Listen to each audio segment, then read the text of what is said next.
গত 26 তারিখে ওনার ইসলামী আল্লাহ একটা প্রতিষ্ঠান দিয়েছিলেন ইসলামিক স্টুডেন্ট কলেজ। সেই প্রতিষ্ঠানের পক্ষ থেকে ওনাদের দোয়ার আয়োজন করা হয়েছিল, এই জন্য এই বাড়ির মসজিদে আমি ওনার করতে পারি।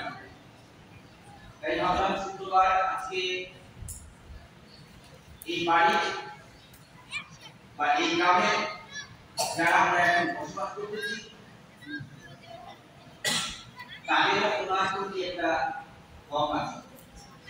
আমরা ওনার জন্য দোয়া করব, আর আমরা ওনার ওয়ারিস হিসাবে আমরা যারা বাড়ির সন্তানরা তাদের দায়িত্ব হচ্ছে আমাদের কাছে সেই দোয়াটা চেয়ে নেওয়া ওনার জন্য। তাই আজকে ওনার উদ্দেশ্যে দোয়ার আয়োজন করেছি। দয়া করে নামাজের পর দোয়া অনুষ্ঠান হবে, আপনারা সুন্দরভাবে বসে থাকবেন।